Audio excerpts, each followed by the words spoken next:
Foi nesse momento que realmente se estabeleceu o regime do terror. E a palavra terror é utilizada aqui por um motivo bem simples. A postura que os jacobinos adotaram fez com que tanto a nobreza como a própria burguesia tivessem medo de se voltar contra a Revolução Francesa e, portanto, tivessem medo de fazer alguma coisa para sabotar ela. Que nem aquele general lá fez. De toda forma, obediência pelo medo. Já viu isso em algum lugar? Será?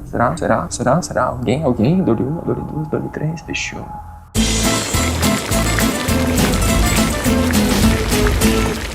E essa política do terror cumpriu muito bem a sua função. As revoltas provinciais girondinas foram vencidas em 19 de outubro de 1793, assim como a revolta da Vendéia, em 23 de dezembro, e as coligações europeias anti-Revolução Francesa, em 29 de dezembro. Agora, acontece que nesse mesmo mês de dezembro, tão cheio de conquistas, rolou uma treta interna na convenção entre duas facções. Os hebertistas, que defendiam a intensificação do terror e o aumento do controle do Estado sobre a economia, enquanto os dantonistas, a outra facção, defendiam que eles tinham que suspender esse regime noiado. Já o Robespierre achava que todo mundo estava falando então, em nome do Comitê de Salvação Pública, ele prendeu e matou todo mundo. Tanto a extrema esquerda quanto os moderados. E assim o poder caiu nas mãos do Comitê de Salvação Pública, que não por acaso seu chefe era o dito cujo.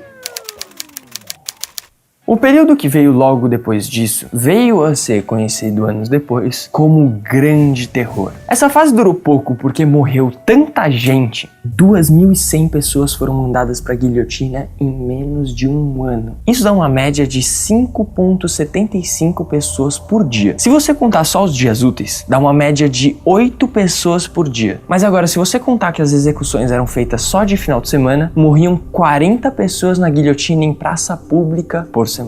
Pesado. Que apesar do Robespierre estar realizando, de certa maneira, o ideal popular, ele no fundo substituiu a liberdade pelo medo, inclusive pelo medo da sua própria figura. Poxa, o Danton era seu amigo de infância e ele nem hesitou em mandar o cara pra guilhotina. Imagina o que ele faria com você então, que nem é amigo dele. Por isso, no dia 9 de julho de 1794, ou de acordo com o calendário revolucionário, no dia 9 de Termidor, ocorreu um golpe arquitetado na noite anterior pela oposição de Robespierre e o nosso amigo cortador de cabeças acabou encontrando seu fim numa guilhotina. Olha que ironia, né? Ninguém mesmo estava salvo.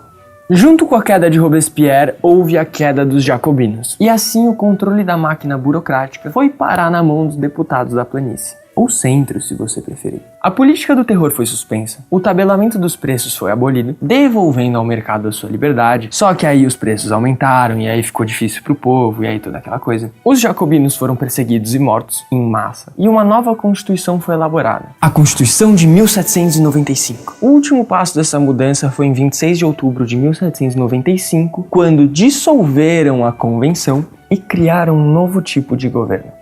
A Constituição de 1795 criou o Diretório, que era o novo órgão do Executivo, sendo ele composto por 5 membros. Ela criou também o Conselho dos Anciãos e o Conselho dos 500, que juntos compunham o poder legislativo. E estabeleceu o fim do sufrágio universal masculino em prol do voto censitário.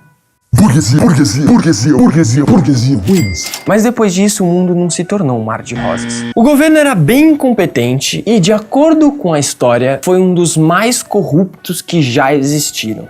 Tem algum em mente, hein? Conhece algum governo incompetente, corrupto? E isso deu espaço para a oposição se organizar. Os jacobinos conseguiram se rearticular, só que agora representados por um mano chamado Graco Babeuf. Vale a pena comentar um pouquinho desse cara porque ele teve ideias bem interessantes. Para começar, que ele foi um dos primeiros a defender a comunidade de bens como o único caminho de realmente se atingir a igualdade social. E ele também foi um dos primeiros a defender a formação de um pequeno grupo revolucionário responsável por dirigir a massa. Ele não achava que pessoas aleatórias deveriam encabeçar comitês e sair por aí fazendo o que elas achavam de melhor, por mais bem intencionadas que elas estivessem. Tipo, ele queria profissionalizar uma revolução. Infelizmente, ele foi para a guilhotina em maio de 1797, por conspirar contra o diretório. Mas se você reparar, as suas ideias se mantiveram vivas nas teses do Lenin, que foi um dos principais caras metidos na Revolução Russa de 1917. Enfim, o diretório até conseguiu se livrar desse babef e acabar com uma revolta de caráter monarquista uns anos antes. Mas claramente eles não foram capazes de governar a França. E já que as coisas pro Estado estavam indo de mal a pior, imagina como elas estavam indo pro povo. Os caras estavam completamente desesperados. Eles passaram por 10 anos de fritação e no fundo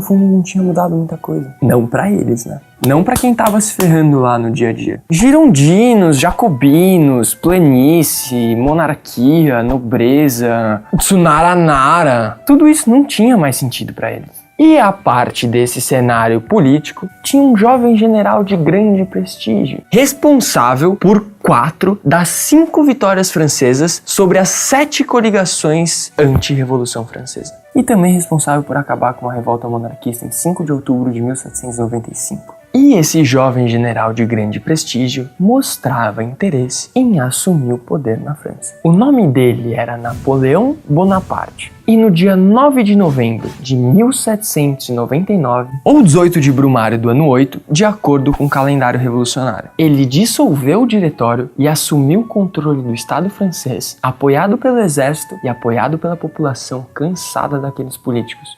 Ué, vai que um militar resolve. Perigoso esse pensamento. Dá uma olhada nas ditaduras militares como elas foram. Vê se esses caras realmente resolvem a questão. Começava assim a era napoleônica. Aí pessoal, vocês devem ter reparado que eu não mudei a lousa o vídeo inteiro e eu peço desculpas, é que era tanta parada que eu fui gravando e nem lembrei de tipo mudar as paradinhas. Mas no fundo, é nós que voa, tá ligado? Dá um like no nosso vídeo, comenta e se inscreve no canal que semana que vem tem mais. Burupers. Nossa, eu já tô terminando a segunda página e eu nem mudei a luzinha, velho. Esqueci total. Eu só não posso deixar assim até o final. Já o Robespierre. Very fermented, you are. Eu não mudei a lousa, hein? Só que depois disso o mar não se tornou... O mar? Que tem a ver? Nossa, só uns temas osso de falar, por que ninguém escolhe, tipo, mano, hoje a gente vai falar de JJ e o Jatinho, qualquer história de JJ e o Jatinho, velho. Meu irmão assiste, velho.